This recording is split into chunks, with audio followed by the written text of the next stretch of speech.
Hey, everybody. So far, it's just me tonight. Hopefully, Nikki can join us. So this might be a short one because I only have what I've prepared. Hopefully, Nikki can come in and bring us what she had ready.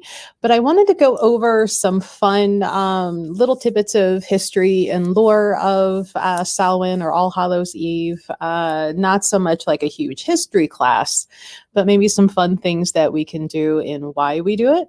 Hi, Stacy. So that being said, if anybody has any questions, hi, Loretta. Hey, Marlene. Might go a little longer to help keep me going because it is just me now. But that being said, one of the first things I wanted to show everybody, if you haven't picked up this book yet, this is really cool. Blackthorn's Botanical Brews. And one of the drinks in here that she talks about, and I thought it would be really good for doing around your ritual that you might be doing or a bonfire for Samhain. It's called the Corpse Reviver. So anybody doing work with ancestors, those that have crossed over, what you need is 1 ounce of Cointreau, 1 ounce of lemon juice, the 1 ounce of Lilac Blanc, and I could be saying these wrong because I don't drink a lot of hard liquor, 1 ounce of gin, and a splash of absinthe. And then you fill the champagne saucer with ice to chill the glass, add all the liqueurs into a cocktail shaker, fill the shaker with ice and cap, of course, shake it. Shake until the frost appears on the metal of the shaker. Dump the ice out. There we go. But the reason why, and the cool thing is she gives you reasons for why each one of these is important. So the absinthe is really good for ancestral work, working with the dead. And of course, this is the time of year where they say the veil is thin. And I love the little joke that the veil is always thin. That's why it's called a thin and not a bedspread or duvet. But, absinthe is also correlated with the moon, Cancer, and the deities of Hecate and Diana. So this is the time of year where that's going to be very prevalent for Samhain. I'm kind of surprised in a way that Persephone is not included in this, but this would be a really great drink to use for any ritual that you have coming up on Saturday. And because absinthe works with the moon, we also have full moon. So everything's going to be a little bit more amped up. Everything's going to be a little bit stronger. So check out that drink. Let us know if you like it. We may have to try that Saturday during the day. If you see me bending down, taking a drink, no questions. This could be what we're doing. But she also goes over even the magical properties for the shapes of glasses. Like beer is considered cleansing and grounding. The Pilsner glass, grounding. And if you think about how heavy it is. Oh, the book is $18.95 and it is a hardback. So it's a nice hardback book, and I love that it's printed on the cover. It's not a paper jacket, so you don't have to worry about your paper jacket getting messed up, because I'm one of those people. I don't break the spine. I don't dog ear. If I'm reading a book with a paper jacket, I take that off and set it aside to keep it pretty. So I love this. But it is $18.95 hardback, pretty decent size, a lot of information in here. And I mentioned a bonfire. If you're doing a bonfire, hey, babe, hey, Brian. Bonfires were part of this tradition. And what's fun is back in Irish Celtic lore, everybody had to attend. If you did not attend, you were pretty much in trouble with whoever was over your area, be it some sort of lord or kingdom, because everybody was required to go. And one of the things a lot of people like to do was they would bring home a piece of that flame from that community fire and bring it back into their home, be it into the hearth, which not many of us so much have that hearth burning in our homes anymore. We might have gas fireplaces. But one thing you could do is, if you have that bonfire and you're able to bring it in, presuming that it's happening at your house, not a friend's house, otherwise use a really long stick. a candle to help carry that on, maybe put it on your altar somewhere in the house. This is one of the Samhain candles that we have left. I think we only have 2 of these in the jar and like 2 or 3 in the cauldron. But these were made specifically with Samhain in mind, the herbs that go along with that, the coloring, and the pyrite. And if you figure the pyrite looks sunshiny, and that was the whole thing. Like this Samhain falls right in the middle between the light and the dark, and we're wanting to come in, bring the light back, and bring that light into the house. Hence the pyrites. 2 of these left. There's a real cute one over here that is in the little cauldron, boo. But the cool thing with these, they are heat tempered, obviously, for candle working. But when you're done with this, you can use this for your ritual work as well. So these fun little guys, cauldron, 25. But again, like everybody was required in Ireland to go to these festivals because they were considered good luck, and everybody had to participate and put their intentions in and do that. And if you didn't go, there was a lot of trouble that you could get into. And part of that was also dressing up or mumming. So that's where the whole costumes come into play.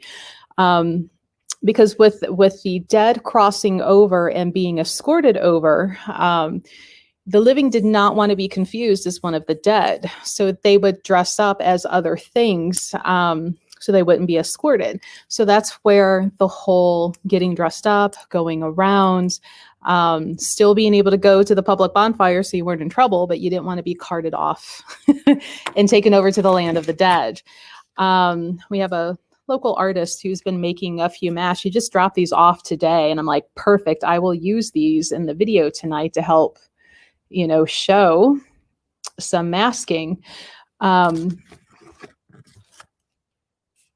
These are really pretty, 22 and 30. And I don't know how many of you have heard of the dumb supper. So when you would get home from your fire, you may have that supper.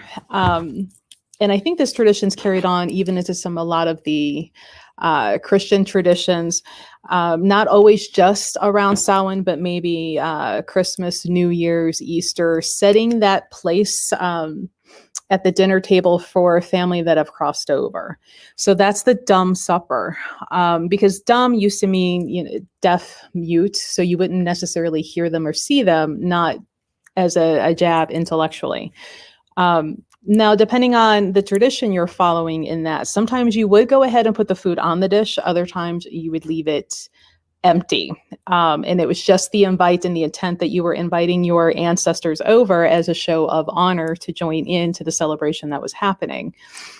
Then again, following, if you put food or drink on the table, how you would dispense of that when the meal was over will vary depending on traditions. Some would say you would just kind of scrape it off and be done with it. Others would say you would either put it outside as a thanks and let nature. Hey, Lisa, I've never held a dumb supper. I haven't done the whole supper itself, but there have been times where when we have family gatherings, I'll set, that empty place setting for family members who have crossed, who would like to come in and be invited. But again, putting that food outside, letting nature take care of it, be it animals or just slowly, decomposing out.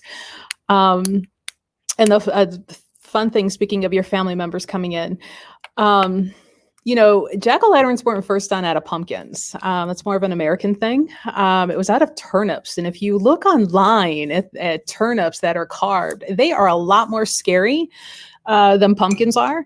Especially when they start withering out. To me, old pumpkins start looking like little old people who don't have their dentures in. They kind of curl in on themselves, and turnips kind of like shrivel everywhere. It looks like something out of a horror movie, like a pretty bad horror movie prop.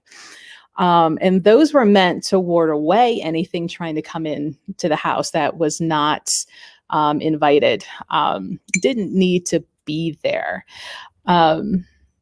Oh, Elizabeth, they still set out food in most of Central and South America. Now, Elizabeth, is that around the same time, or is that also different to other holidays as well? Um,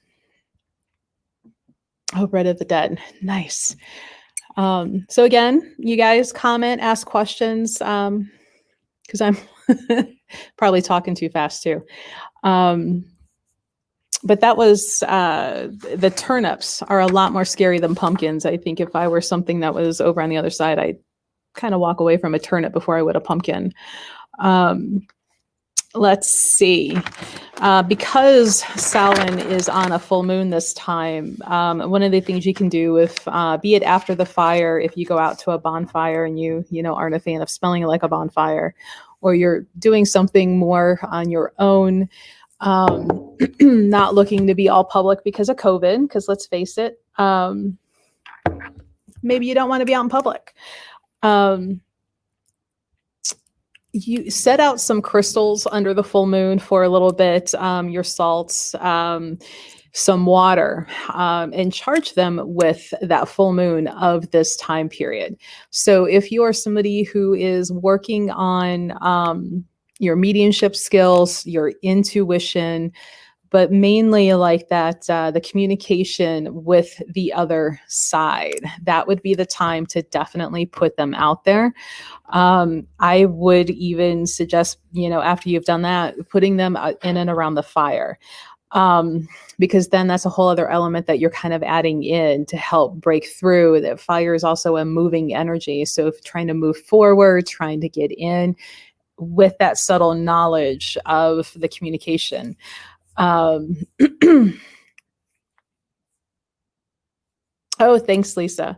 A good carving video on YouTube, Mickey Mueller on carving a turnip.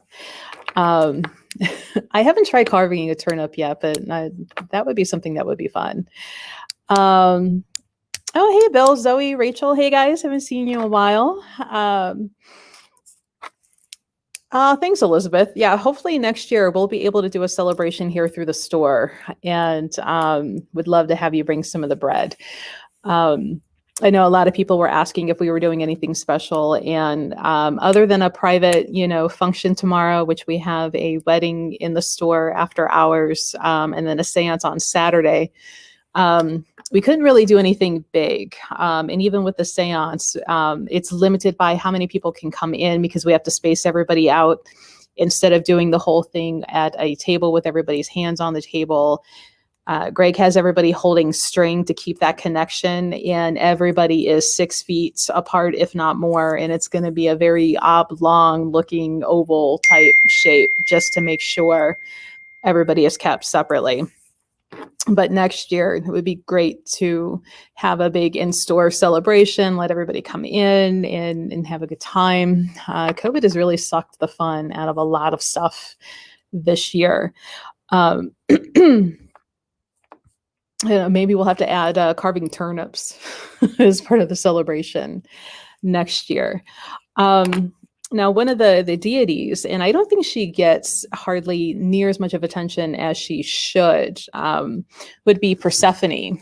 And I was so glad when one of our local artists dropped this candle off that she made. It is of Persephone.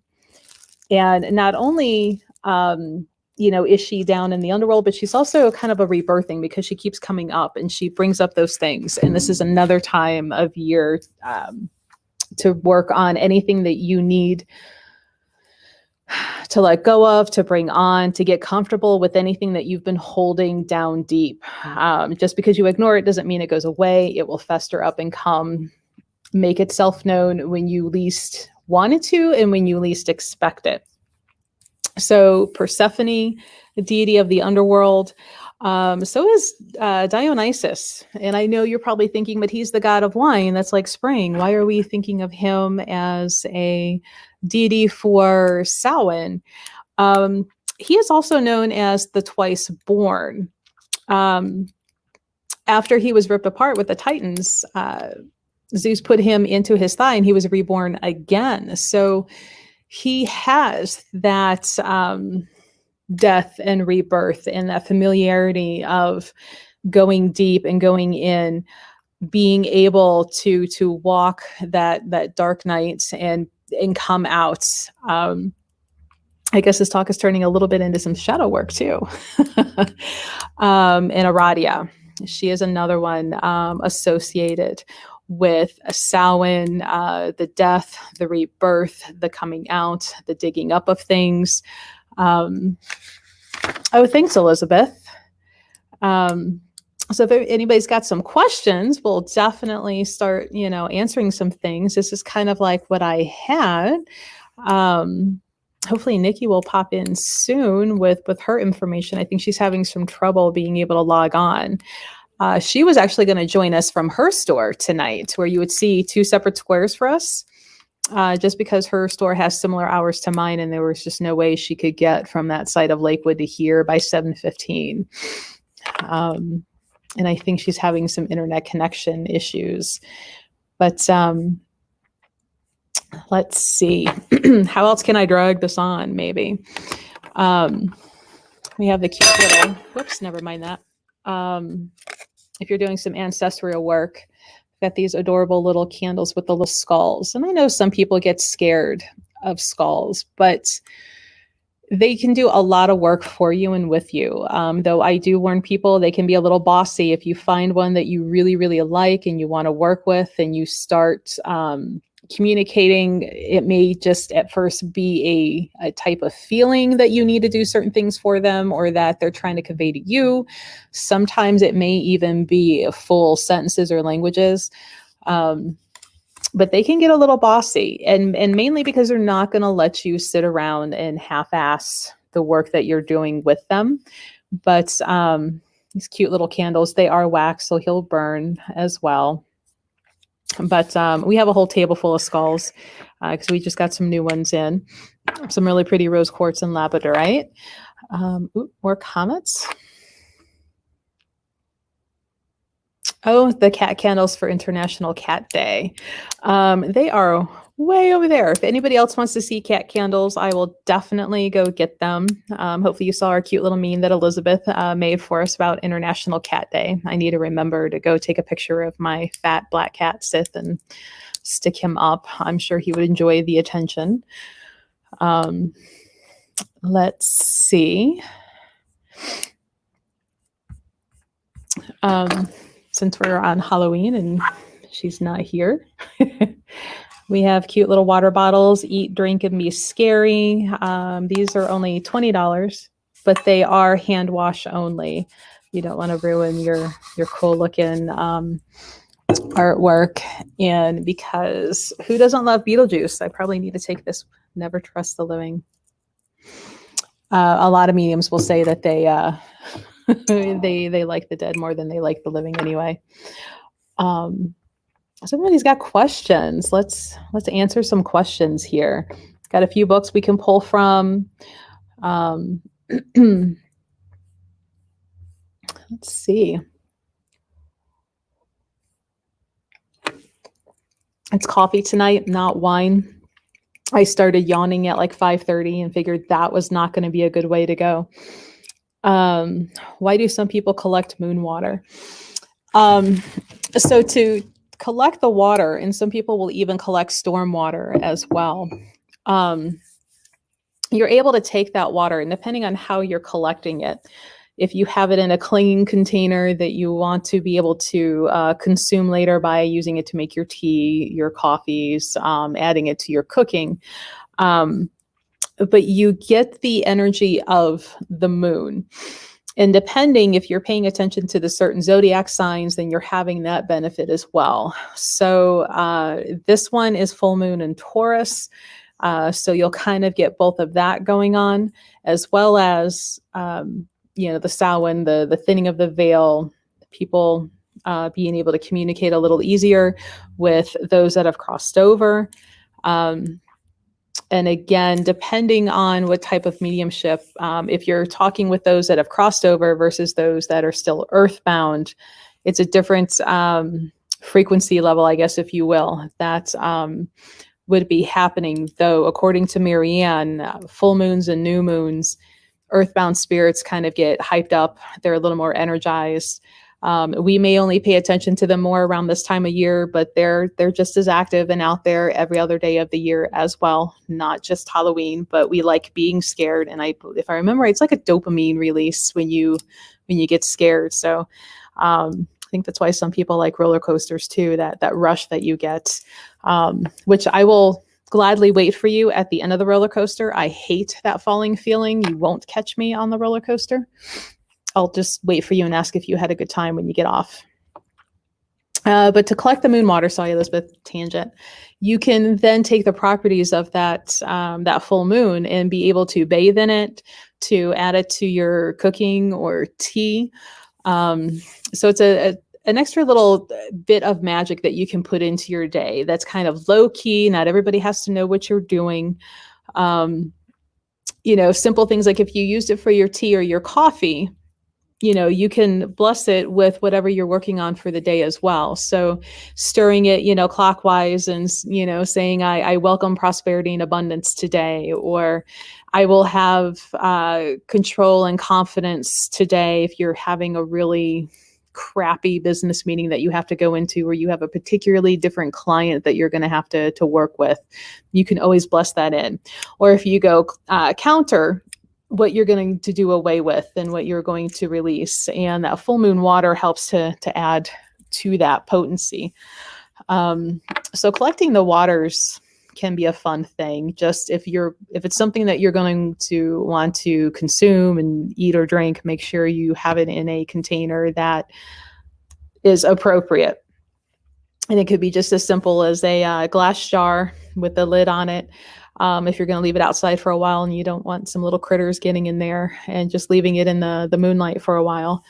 The old way of making sun tea, setting it in the sun, there's something to be said for that as well. That energize and that tea, even making it with all of the sugar in it, which is how my mom likes her tea. I've gotten to where I like on sugar tea. Let's see. Well, it's already 7:40. So any other questions or things that you might want to see? I can go grab some cat candles.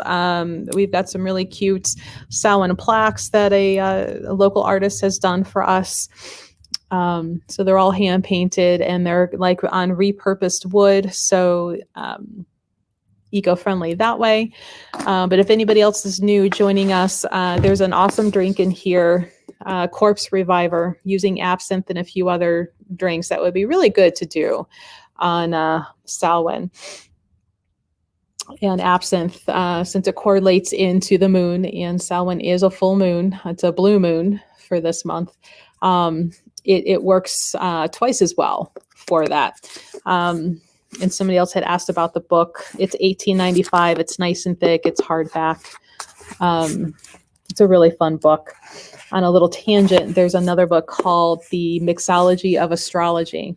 And I've been contemplating putting together like maybe a mini series once a month or quarter when we shift through zodiac signs and kind of making drinks out of the two, saying why they work, the properties of the alcohol used, and kind of going from there. I figure it might be fun. And we would actually drink the drink that we're talking about. So we can tell you, does it taste good? Does it apply? And maybe even release the recipe ahead of time. So if you want to make it and join us, we could have a full-blown conversation live, how it might be. Hey, Steve. If you haven't been over to the Witchcraft Buckland Museum, get a hold of Steve. Go over there. Steve, are you guys open normal hours, or do people need to schedule to come in? I've had a few people traveling through, and I always tell them to go look you guys up. But this is a fun book. I've had a lot of notes out of here. But she'll even give you, where is it? Like the properties of the glasses and why they're shaped like that. The magical attributes to even the glassware. So you can make your whole drinking experience a magical thing. And again, even if you have company over, they don't need to know that you're having a little magic in with your drink. Maybe if they were paying attention, they would know. But definitely a great book. All right, guys, check out our comments there. Steve put in the website. No more hours, but you do have to buy tickets to get in, just to keep making sure everybody is safe during COVID. But with that, I think I'm going to wrap it up. Nikki, unfortunately, technical issues. I'm will blame Mercury retrograde, even though we're finally almost out. Which this one kind of whooped my butt and made a more of a stronger believer out of me for astrology. But guys, if you have any last suggestions or questions, feel free to ask, put them in the comments. Otherwise, I think we might be done. I covered my stuff.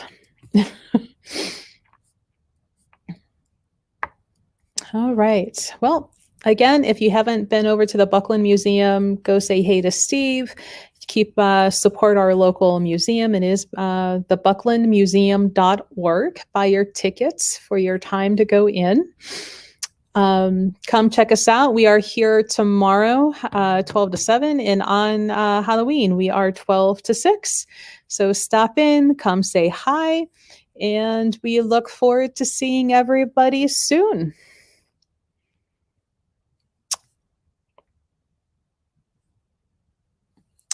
Guys.